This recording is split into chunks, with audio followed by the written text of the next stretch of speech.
Right, ladies and gentlemen, welcome to another fresh week, another fresh drop of your one and only Spin Sessions, the podcast that covers all things relating to spinning, the fans, the promoters, the spectators, tire changers, and some angry people. I'm just saying, letting you know. Right, this week, ladies and gentlemen, on this couch, I've invited an old school spinner, stroke promoter, and just a diehard spin fanatic himself. We call him Ta Floyd. He's been around for a couple of decades, especially in the spinning game, and he's about to air his piece about the beginning and the birth of spinning on a commercial and formalized level, taking the roots back to ShareWorld. Watch closely. So we're gonna get straight into this with my Floyd. Some more history for all these youngsters in the spin game. Floyd, welcome to Spin Sessions. Always a pleasure. Welcome, Vicky. See you, homie. Okay, Vicky, and the family of spinning at large. Amen. In its unity and largeness. Yeah. So let me introduce you to how I got to meet Floyd. So we used to run WesBank Raceway every single Wednesday night. And as most people know, we used to have the entertainment slot where all the spinners used to come and perform for, on a winter's night, 8,000 people, on a summer's night, 16,000 people on a regular Wednesday. And yeah, man, this super clean, crystal fresh red 325 IS pulls up to the line, introduces himself, says, no, he also wants to hook up a few sessions on the pitch. And we're like, yeah, well, pleasure, the pitch is open for everybody. Introduces himself, gets on the pitch. Not only was it a super clean IS, it's also got a bit of heritage because it was turbocharged. And it wasn't just turbocharged by like any guy.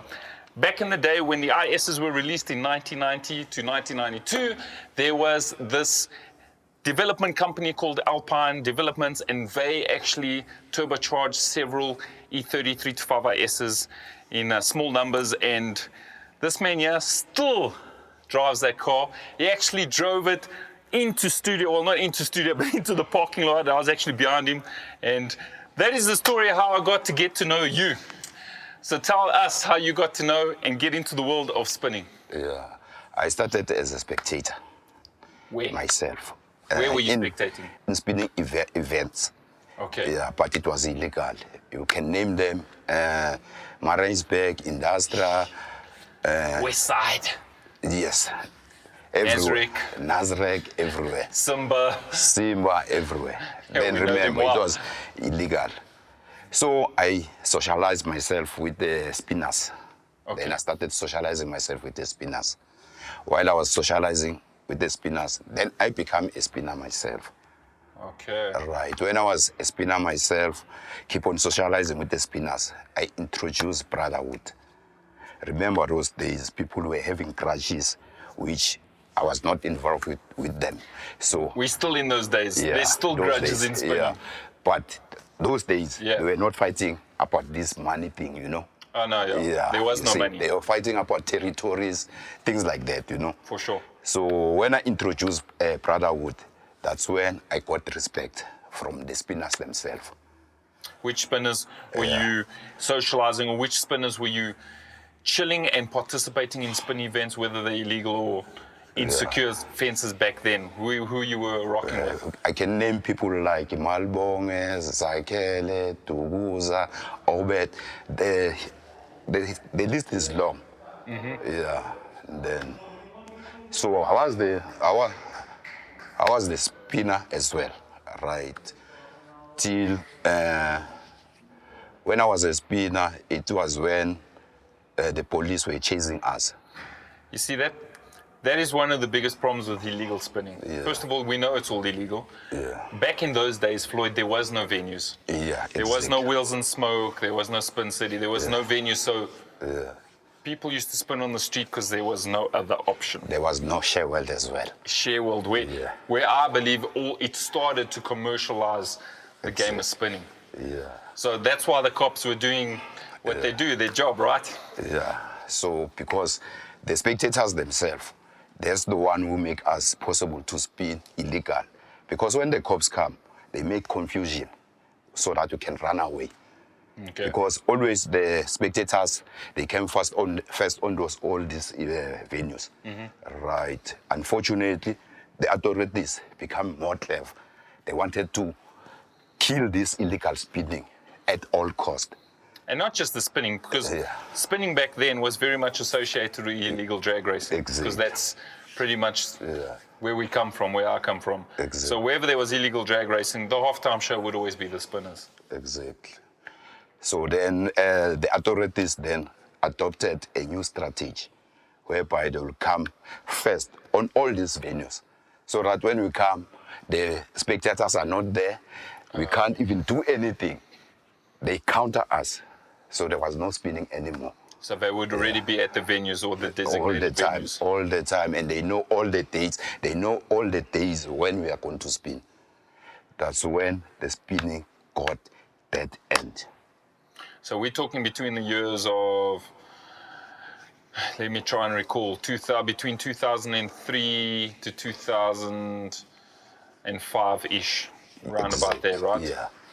So when the spinning become or meet its cul-de-sac, there was no more spinning at all. There was no more, yeah. There was no more spinning at all because when we tried to go there, there's cops. When we tried to go there, there's cops. The spinning eventually got dead end, was dead. Because now I already make a brotherhood with the spinners. Then they started to look up to me. Then what do we do? Because now we can't enjoy ourselves. Then that's when I decided to write a letter. Because I was staying in Alberton. I wrote a letter to Ed Egurulane municipality. Okay. Yeah, that I saw a news route, which maybe they can provide that route. So like that a venue? It was not a venue. Just to use that route so that you can spin without being chased away. Which road was this, may I ask? It was a Black Reef route. Okay. Eventually, municipality replied me with a letter and said, no, we can't do it. The ideal place is WesBank. Raceway. Raceway, right. Okay. That's when I come to WesBank Raceway. I meet you and Dawood for the first time. Yeah, it was a good spot. An African man come to WesBank to talk about spinning. It was the first time.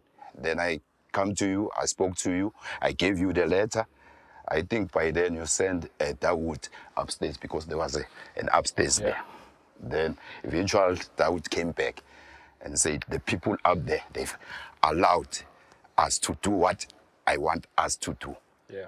Right, but there's a catch, there's a rules. It was more of a safety requirement. Exactly. Because there were so many people watching. Exactly. They said, firstly, you must have a helmet. You remember? Yeah, that didn't work out that well. I remember we tried for maybe like 2 Wednesdays, and then we went back and said, listen, guys. But you must remember, Vic, that time there was no any African spinners at WesBank. Because I was not driving that red IS. No, I remember I that. came with a blue IS. So I don't want to, look, my memory could always be aided, but... Can I help you with Yes, with pleasure, go through. Then we were told that, I was told, because I was alone, I was told that I must provide, the car must have safety belts, the batteries must be secured. I must have a helmet. Go through scrutineering, exactly, etc. By the time, there's no spinning at all, everywhere. But when I was talking to you. I've just got to educate the viewers. So when spinning came onto WesBank Raceway was an established racing facility. And for normal scrutineers, spinning was completely new. So the authorities at hand, including MSA, also wanted to try and make spinning as safe as possible. So Ta Floyd is right when he said they asked the spinners to wear, I find this really funny because I remember that. They asked the spinners to try and wear helmets and safety belts while they were spinning. And that didn't last very long. I think it really lasted like 3 Wednesdays, and we went back and we're like, we understand that you're trying to keep the safety and you're trying to keep the sport safe, but you've got to respect the roots of spinning, and that the spinners themselves cannot perform the stunts that they're doing if they are locked in a seatbelt with a helmet that they can't get out the car. So that is how it started to evolve to where Floyd and the rest of the Oaks used to come in numbers on a Wednesday and spin without a helmet and without a seatbelt. Yeah, because actually, I was the first man. I was the first one to spin at WesBank with a helmet. With a helmet, sure. Yeah, I was driving a blue IS, if my memories reminds me. You didn't even spin in the pitch. Yeah. We used to spin on the drag strip Yeah. before the pitch was created. Before the pitch was created, because I was the first one. Right. After I spin, then I had to go to the Oaks Bank. Because when I come to WesBank, I had a meeting with the Oaks that when I try to acquire where we can spin, they've sent me to WesBank. If we are all interested to go to WesBank, then we'll go. They said, okay, you go and see if it's spinnable at WesBank. That's when I came to WesBank. Yeah. So after you gave me that instruction that I must have helmet and all these things, I go back to the Oaks, the spinners. Yeah. Remember, that time the spinning is dead. There's no spinning anywhere. Right. When I go to the guys, they said no. Because we respect you, Ta Floyd. Go and buy helmet, go and spin there so that we can see it's spinnable at WesBank. Yeah. Right. Yeah. Then I did that. I think I came with all these safety standards which WesBank required. Then you guys allowed me to spin. Correct. I may say it. I was the first black man to spin on WesBank. No arguments. Right. I spin first week. Then after the show, I was happy. I said, okay, now WesBank is giving us an opportunity now to start spinning. Then I go back to the Oaks, the spinners themselves. I said, hey guys, at least now we're gonna get spinning where we want to spin very safely. Right. As safe as we could make it. Yeah. The guys, they said, you, Ta Floyd, because we are looking up to you, you go to WesBank and spin and then come back. Then I come back. And then after I spin at WesBank, I report back to the Oaks. The Oaks, they said, we cannot go there because of financial thing. Reasons. The financial reasons. WesBank is far. And now we must Where buy. were these spinners coming from? From where were they traveling from? Okay. From Soviet. WesBank is far and we cannot afford these helmets. Right. Then what I've tried to achieve, then I myself, I meet at that end. I didn't know what to do now. Well, Then- you started a step because Yeah. WesBank became, for me, I truly believe, the first venue where it started commercializing spinning to a large mass of people. Because there were so many If people I can attending correct every you, Wednesday. if I can correct you, Sure, I go think ahead. it was after Sherwood. Oh, no, for sure. No, I'll take nothing away from Shareworld. That is why I want to explain this, the way I want to explain it. Yeah. And then, because there was no spinning at all, and then I came back again the following week at WesBank. I alone again. But I was not spin. happy to spin. Okay. I was not happy because the other spinners, they didn't want to come with me. Okay. Yeah. So I spin, and then I went home, not happy, not a happy man. Then I said, what about these guys whom I introduced brotherhood to them? The problem with this guy is the financial problem. They cannot afford to go to WesBank to do what? Now I'm left with a problem. How am I going to solve this problem? I spent sleepless night. By the time I spent sleepless nights, still there's no spinning, even at WesBank. Right. Okay. Then one day I said, no, let me dig deep down in my brain to come with a solution. Eventually I keep on digging. Days pass by. Eventually I come with an idea. No. My idea, I realized, to solve this financial thing, spinning itself has got money. But now, In which way do you say that? yeah. How do now, you explain? Yeah, now, because now people are spinning for nothing by then. And now the spinning is not there. But if spinning, I can make it, I can get a venue and start charging people. Then To come and watch. to come and watch. Okay. Then the problem of the guys complaining would be finished. Because we'll be making money at the same time, enjoying Playing your ourselves. performance, yeah. Right. Then when that idea came, but now that idea, when that idea came, I still had a problem. Yeah, no venue. Yeah, of a venue. Beside the venue, the problem that the authorities, they don't want this kind of thing. Who the hell am I gonna start now getting a venue and do this kind of thing? But I said, okay, I'll allow this idea of mine to take in place. Should the government allow it, then the government, that means is making the spinning legal. Right. Then I spoke to the guy, and then I started looking for the vein. Then I got the vein, Sherwood. Yeah. Yeah. I'll take And then when I nothing speak to away the from guy, Sherwold. they said, "Ish, we understand your idea. What would happen if we spin there? Then the police and the soldiers, they come and surround us because what we are going to do is still illegal." Then I The said, sport of spinning, because it Yeah. wasn't recognized back then. It Yeah, was just seen as yeah, hooliganism. Exactly. Then I said, no, because I came with my idea, I'll take a bite for it. Take a chance. Yeah. Then that's Okay. how they decided that, okay, we'll go with you to Sherwood. Okay. And that when Sherwood was eventually open, through the idea which I put on the table, which is my idea of making money, enjoying spinning. So at Sherwold, you're saying that you started Sherwold. Am I Yes. correct? Yes.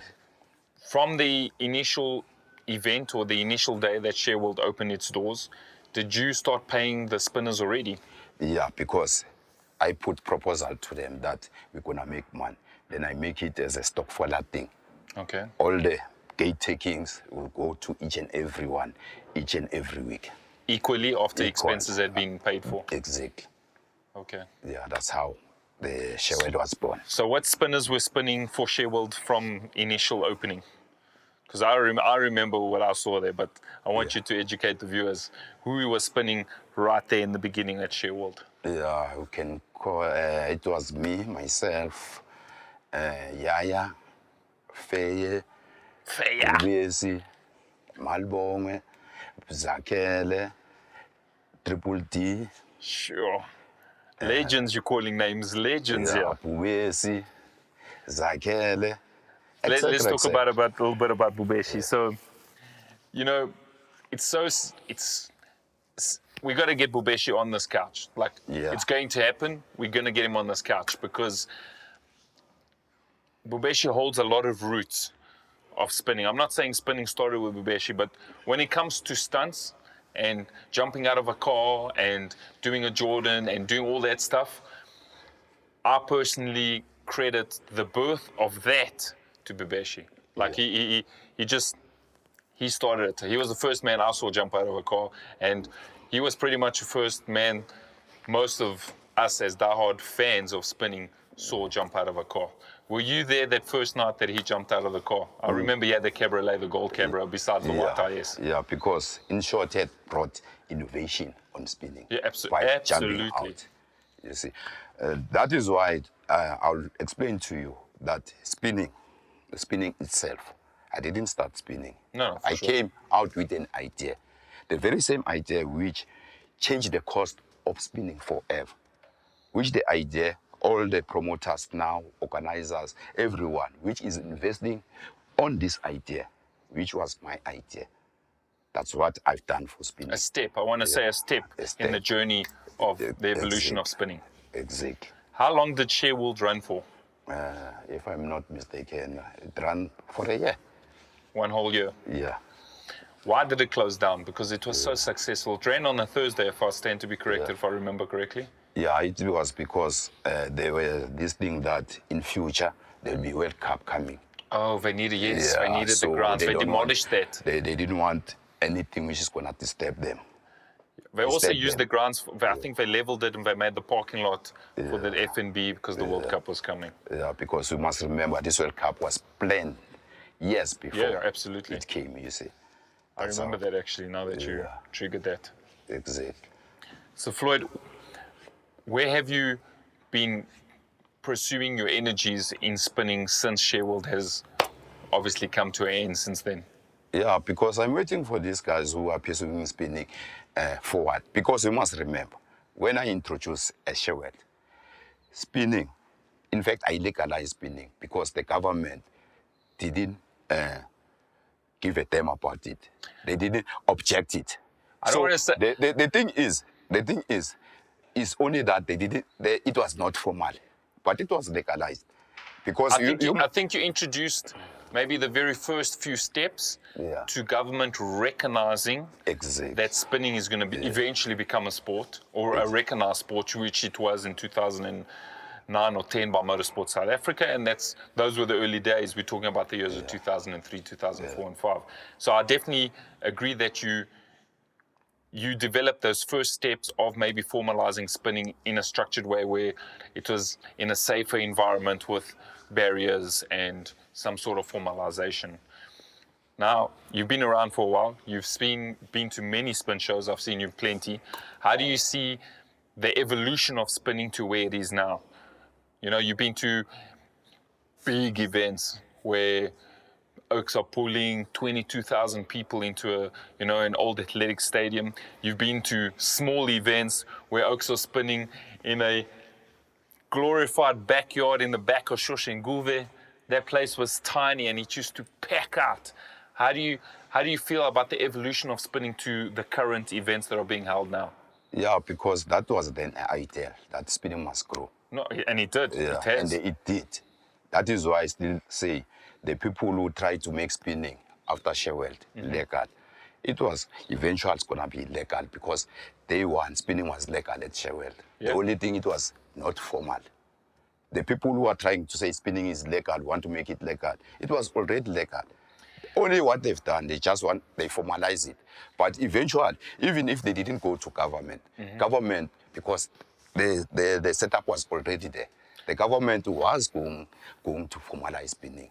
Because if the government didn't want to formalize spinning, it would have closed Sheffield from the day one. You know, I hear where you're going with that, but I wouldn't want to agree on the words being used as in, I don't want to say government formalized spinning. I think government, because there was so much pull and movement and spinning was growing at such a rapid rate, had to recognize that spinning was a sport. I think spinning formalized itself within its own ranks, But you from its own promoters. You must remember, government was not going to give it a blind eye because people abroad, BBC came to Sheffield. Yeah. BBC, that's the one who makes spinning known to the world. And you must remember, Back in 2000. yeah, the whole world knows spinning through BBC. And the BBC knows spinning through Sheffield. And we must remember, other provinces know this idea through Sheffield. Because on Sheffield, all the provinces, they came and flocked onto Sheffield. Because it was, to them, it was something new which is coming. In fact, what had happened there, it was like, I've given a rebirth to spinning. Because by then, the spinning was dead. No, it's widely recognized and respected that Sheffield was the first venue where spinning was held off the street. Yeah. It's recognized, and most of us, as whether you're a spinner or a promoter or a diehard fanatic of spinning, recognizes Sheffield as the birthplace of, and I say this, formalized spinning within a structured, barriered place. Since Sheffield, obviously, there's many other venues now that we attend. There's venues that have run weekly events. For example, Wheels and Smoke in Alberton, N12 Spin City's opening. While we're on the subject, just between me and you, and the viewers should know this, Jeff James is now opening a venue in Soweto. Celis is opening now a venue in Lanseria. And there's a little birdie that's just told me, I can't confirm this because it's not confirmed in writing, but there's another venue that's also opening in the East Rand. So there's a lot of things happening, and you must feel happy and proud that you were a part of the birth of the beginning of spinning in a formalized arena. Exactly, because what is happening, that's all these venues you talk about, they invested on the idea of Sheffield. No, for sure. From its basic that's what's an replica. ideal. The ideal was that spinning should grow in South Africa and worldwide. Where do you see spinning in 5 years, since you've been around for plus 10, 15 years already. We're talking about 2004, 2005. We're in 2018. Where do you see spinning in 2022? Yeah, I see Or spinning 24? to be run in a proper way, like soccer. You see? Like soccer. Yeah, because there's a controlling body on soccer. So that people who started, who put some ideas in the beginning, can benefit out of spinning. So it's very good that you mentioned this. So you would like you would like spinning to be put in a structure similar to the PSL, Exactly. Professional Soccer League here in South Africa, and the controlling body that you mentioned. Would you want the controlling body to be run by government officials, or would you like it to be run within the ranks of spinning themselves? In other words, people that have been in the spinning game for a couple of years, people who've got experience, people who know how to run certain structures within spinning. Yeah, you see, Vic, the thing is, when you've got an idea, you register the idea with the intellectual property laws. You patent it. Fortunately, that idea, which was my idea, I didn't patent it.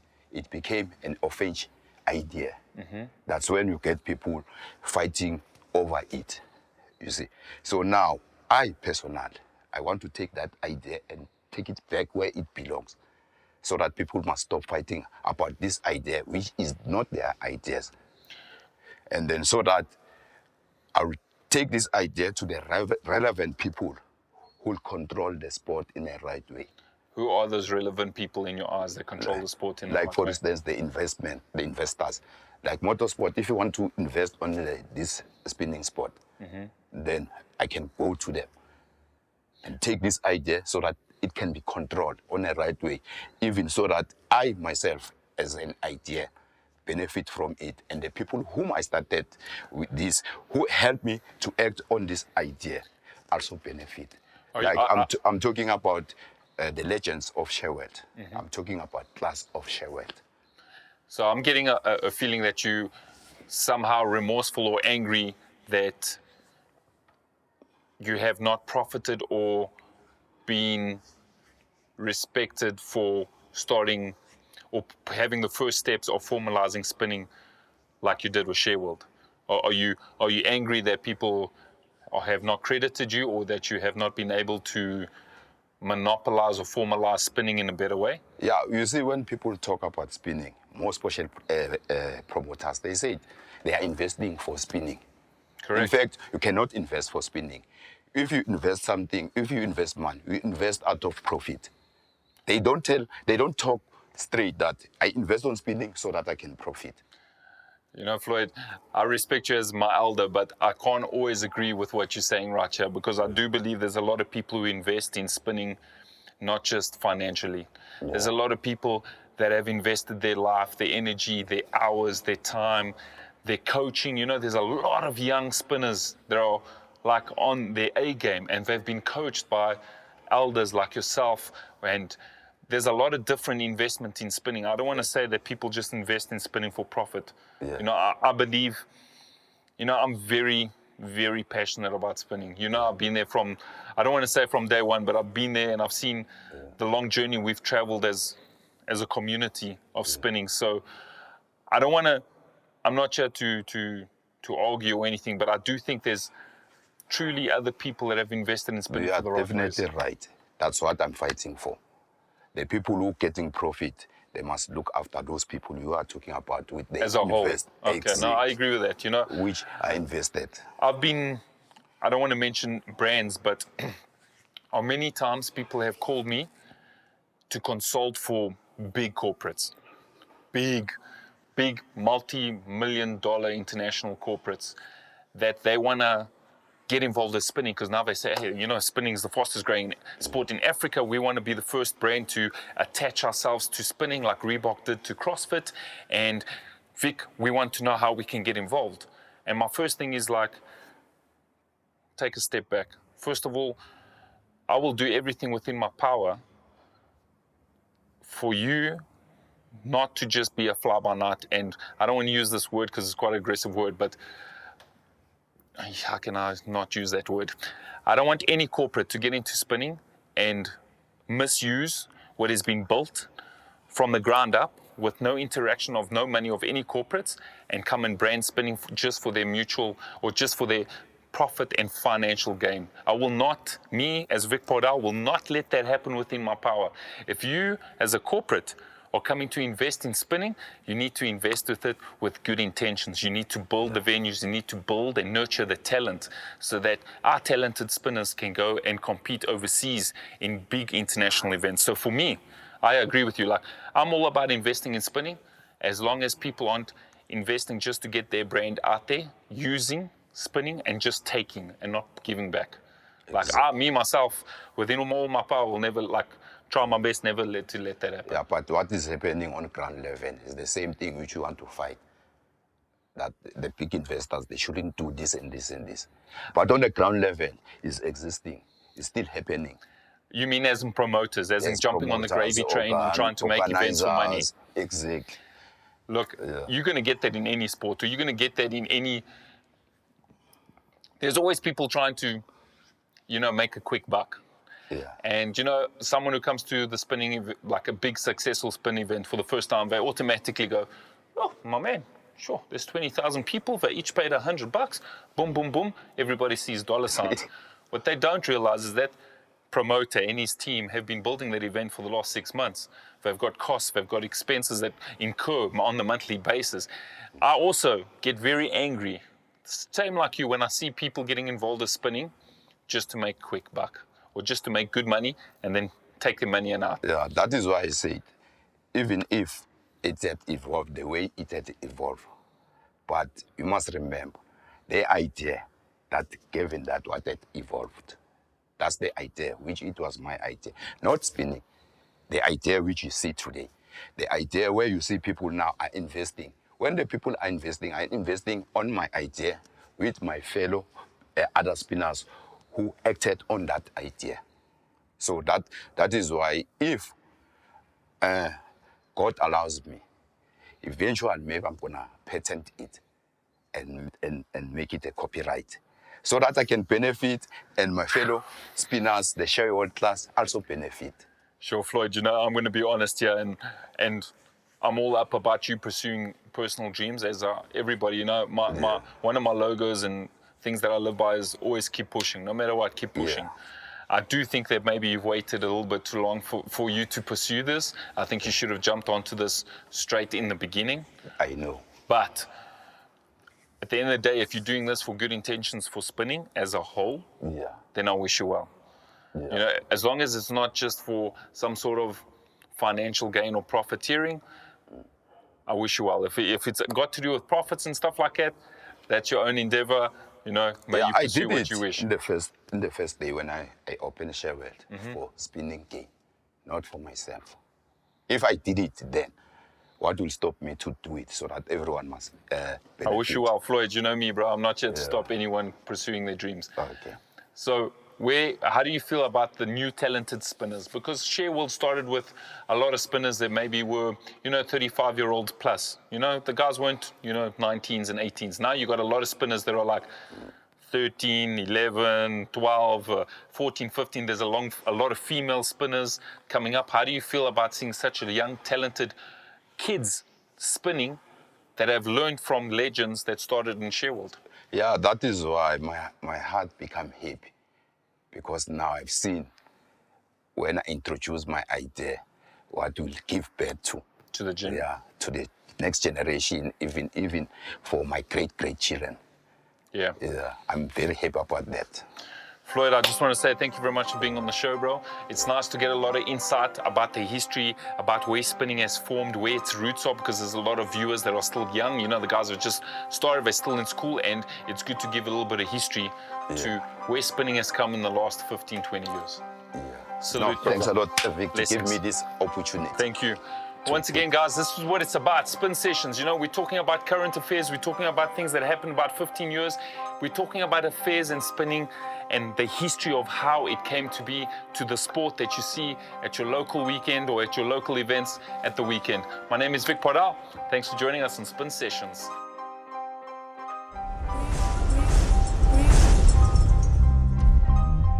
A big, huge thank you, Ngiyabonga, muchas gracias, shukran. Thank you for all the emails, inbox, text messages, WhatsApp messages we're getting. We are absolutely loving the open conversation we're having all about spin sessions. If there are any specific personalities that you would like to see on this couch, hit us up with the inbox. We're more than willing to accommodate any of the guys and girls that want to come through here. Hit us up, we're friendly kind of peeps.